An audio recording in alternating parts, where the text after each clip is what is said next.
Hello, welcome to MBA 507, Accounting and Finance for Business Leaders. This is an orientation to the course, and we will be reviewing the major items in the orientation folder in Blackboard. So first we're going to take an overview of the course itself, look at the syllabus, look at some important parts of it so you have a complete understanding of it. Take a look at the My Finance Lab requirement for the course, the registration of it. It's a separate website where you'll complete certain items for the course. We'll talk a little bit about a project that is due at the end of the semester, and then the other requirements in the orientation folder. First of all, let me introduce myself. My name is ldunn. I am an instructor at Misericordia part-time. I've been working here for about 6 or 7 years now, and I've taught the MBA 507 course in the classroom and online. This is probably my fifth time.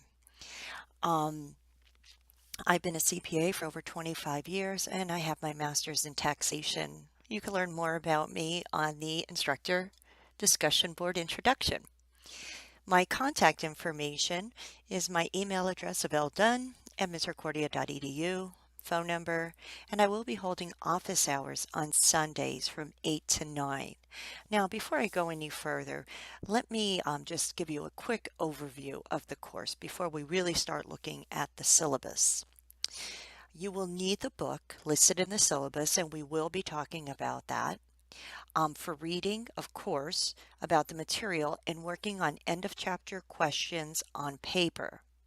However, actual work will be completed and submitted through a separate website called My Finance Lab. You will have a direct access to My Finance Lab once you register for it through Blackboard. So you'll never have to access a separate website. All the links to My Finance Lab are within your Blackboard course. We'll go over the instructions for registering for My Finance Lab. You will be completing practice problems in My Finance Lab, graded assignments, so graded problems related to the material, as well as a quiz.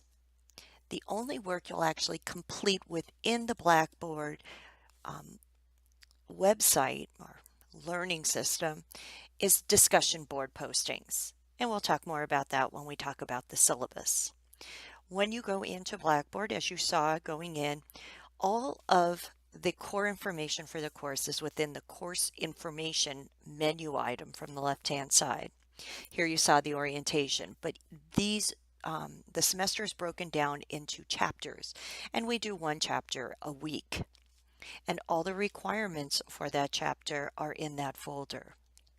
As I said, there's also going to be a project that will need to be completed, and we'll give you details on that. So that's just a preview, a quick overview of the course, what's required. Let's get into the details. First of all, here's the book material. This is on your syllabus. You are required to purchase, you could go purchase these one of two options, Foundations of Finance, 9th edition, with the My Finance access code. I apologize, I do not know what the cost of that is brand new. So I know there's other cost saving options. So you may want to purchase or rent the book separate from purchasing the access code, and you do have that option, and the ISBNs are there. Sometimes people just purchase the access code because there's an e-text available. Just as long as you have access to any type of book, digital or print, and you have the access code to get into the My Finance Lab, you'll be fine. Once you or if you are going to register for the My Finance Lab and you find I don't have the money right now, I'm having some issues, please be aware that you can access this site for free for a limited time. So please don't stop yourself from doing any of the work in the course because you don't have your book or you don't have an access code. You can access the My Finance Lab with the e-text for free. I think it's for 10 to 14 days. Now, what type of technology will we be using in the course? Of course, Blackboard. That's our starting point. You go in to the course, go into the course information area, and that's your starting point. From there, you'll have links to My Finance Lab or to other parts in Blackboard.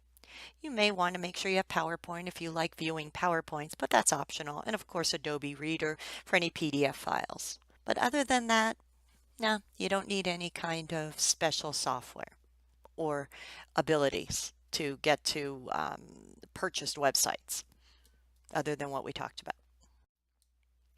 Now, I have a screenshot of what you will typically see when you go into the course information folder. You can see the orientation was right above that. In chapter 1, and all the chapters are set up the same. So you'll see this writing in every single area. Now, if you open up your Blackboard and you're like, I don't see all that writing. Over on the right, there is a little caret. They call it a caret, but it's upside down there. You can click on it. That's your expand or contract button for that folder information. I say this in the beginning because I know we all work and have responsibilities. You have to complete all the required information by the given due dates. You have to contact me before the due dates for any extenuating circumstances or requests for extensions. I do know some people travel. We get sick children, we get sick, we have issues. Please, I just ask you to keep that communication line open with me and let me know before the fact rather than after. Read the chapter once, at least twice. At this point in our academic career, we know we have to read, and we have to read to understand. So you probably have determined the best method for you to read, retain, practice, etc. Use it. The second thing you might want to do is listen to a YouTube lecture. Sometimes it's me, sometimes it's another professor, to confirm the information you read, to get a different viewpoint on it.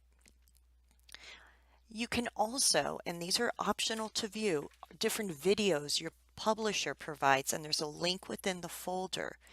There's lectures, there's lecture on practice or example problems from the book so that you can better grasp the material and help you become more confident with it. Once you've listened, read, and did some work in the chapter, you may want to now at this point, and you have to do this for every chapter, post a question to the discussion board for that chapter. And these are not graded in the respect that I look to see content and grammar and spelling, but they are meant to invoke thought, and so they should be a thorough question. And they shouldn't be, hey, how do you make a balance sheet? I could figure that out by reading the book, but maybe some thought or question that comes from reading something in the chapter. Now, I saw that when the price of the stock goes up, it's because of this. I noticed recently that Apple stock has increased significantly. Do you think that could be the reason why? What are your thoughts on that? Am I reading that right? And then you respond to another student's post in that kind of thorough language. Not just, I agree with you, or I disagree with you. You want to be thorough with it. These discussion board postings will account for 5% of your final grade. We want you discussing the material. Once you post that and you look at some other postings from other students, now you're ready to start your practice. So there's practice assignments. There's a link within the folder for my finance lab. You will complete these practice assignments, and most of them are in the back of your chapter. There's a listing of them on your syllabus with the due dates. Actually, the practice don't have due dates, but you can take them unlimited times, but you must attain an 80% or better in order to have access to the graded assignment for that chapter, which does become part of your final grade and does have a due date. Any answers that are correct while taking the practice will lock. So you'll only have to revise incorrect answers. Now, once you've attained an 80% or better on the practice, you can now go in and work on the graded, which are very similar. You have 2 attempts per problem now, and all correct answers are locked. These have strict due dates. You'll lose 10 points per day or part of an assignment is submitted late. Your graded assignments, since you put so much work and effort into these areas, are 35% of your final grade. If you answer a graded problem and it's marked wrong and you feel it is not marked, it shouldn't have been marked wrong, or you feel you've done everything right with it, or at least 50% of it is correct, or more even, or less, email me your computations, and I do go in and manually grade these and give partial credit. Sometimes we're off a few decimal points and you did all this work and it marks it wrong and you're like, I'm off like 2 decimal points. So make sure you email me any backup work so that I know you understand the process. The next thing you want to do is complete a quiz in my finance lab. It's a 20-question multiple choice quiz. Sometimes there's computations involved. You have a 40-minute time limit in one sitting. You're allowed to take 2 attempts on a quiz per chapter, and the higher grade will be used for that chapter's grade. Each attempt is a new quiz with different questions. Any late submissions, you lose 10 points per day, or part of it is late, and these account for 30% of your final grade. Again, if you're working in a quiz and there's any kind of calculations that you feel you did the question correctly, please email me your backup sheets, your calculations, within 20 minutes of completing that quiz. So for quizzes, I need you to submit that within 20 minutes. Now, some chapters have a graded discussion board posting. I think there's 5 different chapters.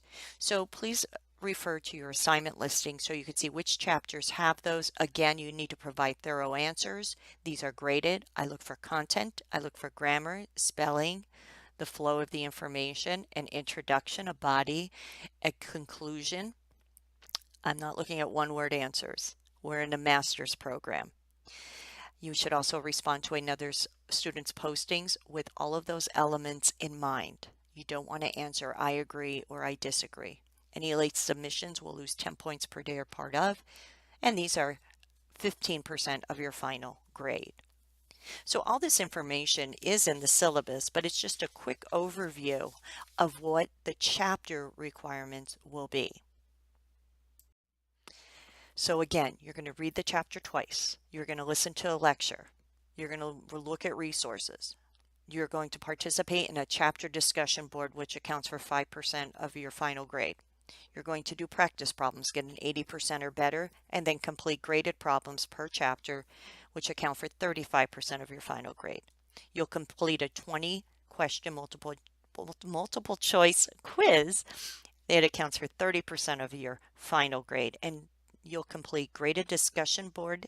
They're basically cases that you'll be talking about and respond to another student's posting to account for 15% of your final grade.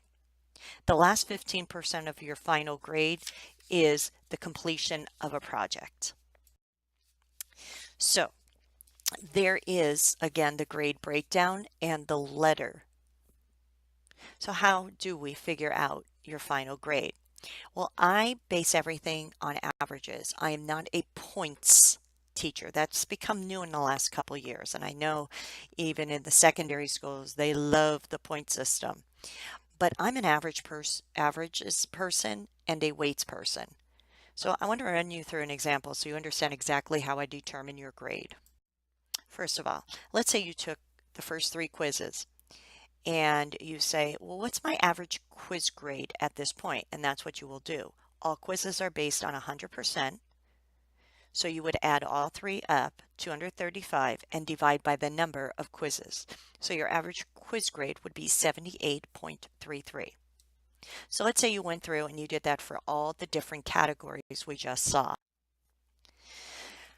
After you go through and you make your averages for the quiz, the graded discussion board, your graded problems you've done as of that point, your project, and the participation, you then weight those averages.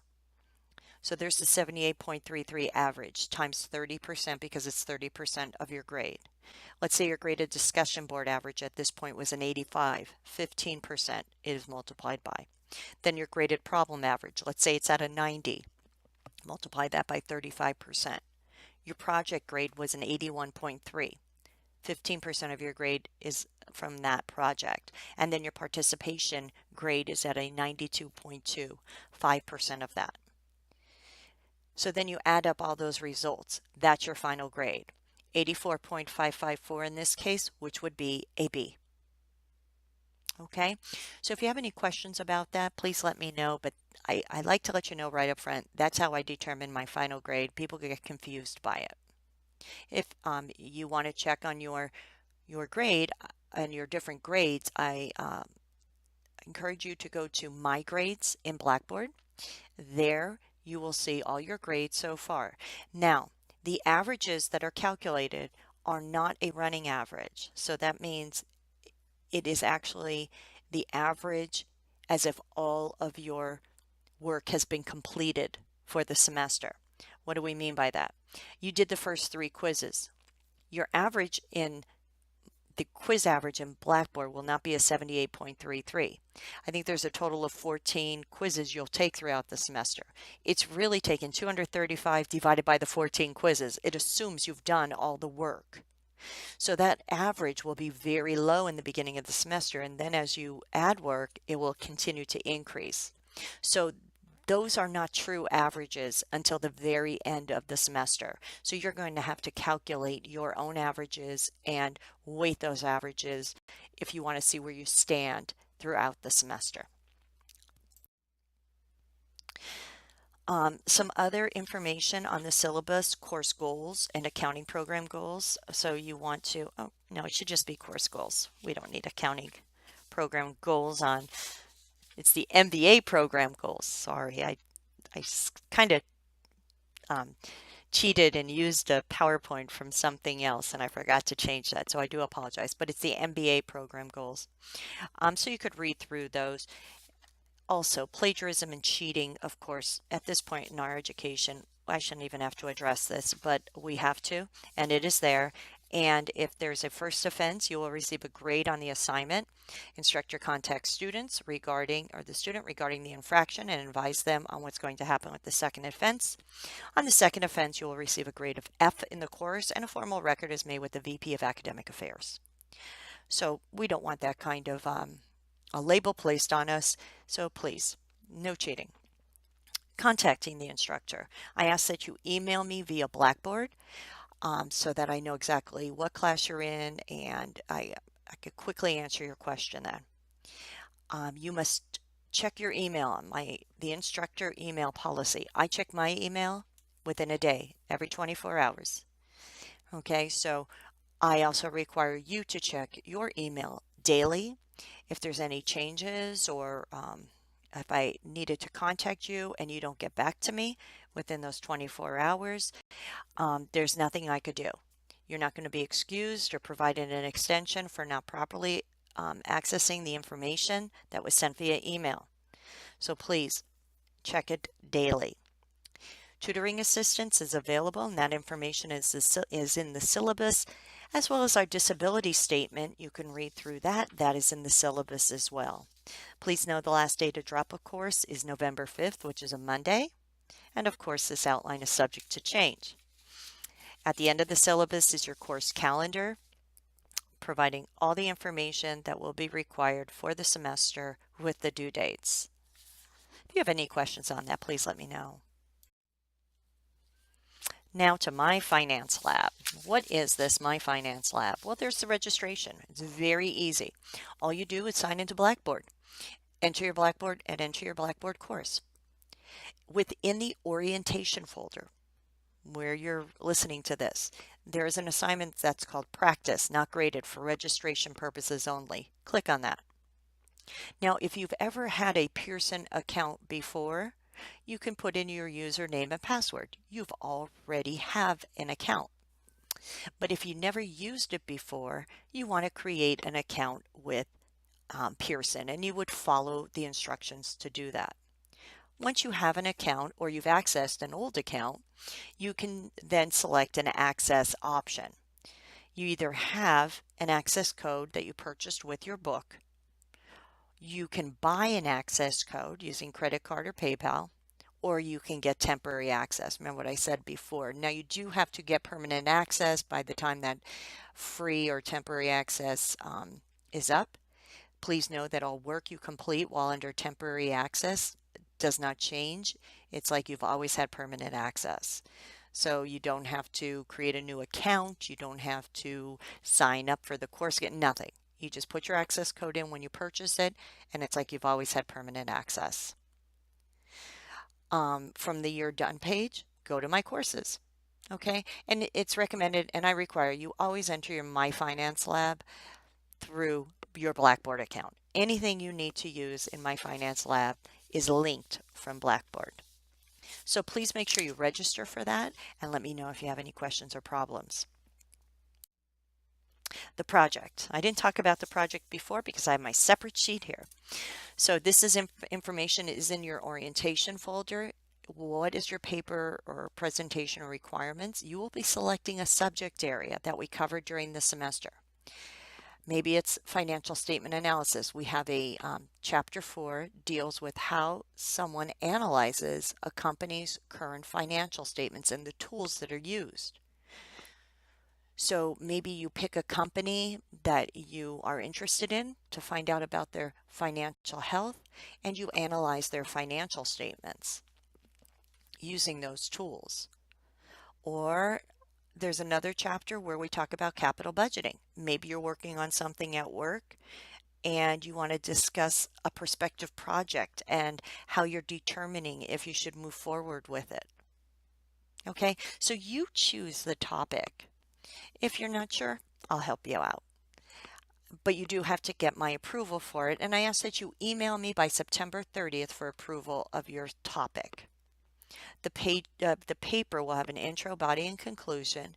It will cite at least 2 outside sources other than your book, and it'll be 7 pages long, 1.5 spaced Arial font 12. The paper is due December 11th. You could submit it via the project Dropbox within Blackboard in your project folder. Where is that? At the very end of the course information area. So where all your chapters are set up, if you scroll all the way to the bottom, you'll see the area for the project. Okay, so within your orientation folder are the requirements and the rubric that I'll use for grading. Again, if you have any questions, comments, concerns, please let me know. The remaining part of the orientation is where you go and you can introduce yourself to everybody in the class, and I please do that. Some of your students here, I'm sure you've all taken courses, especially on an online environment before. This is where you can say hello to one another, maybe form some bonds, say let's get some study groups going. And then finally, I need you to email me. And the requirements that I need within that email are in the orientation folder here. I ask that you follow those, and then you're done with the orientation. What should you have done by then? You should have read the syllabus, asked all your questions. You should be registered into My Finance Lab, even if it's temporary. You did the intro on the discussion board, and you emailed me. Then you're ready to start the course. Okay, so that's what I have for our orientation. I welcome you again to MBA 507, and I look forward to working with you during the semester.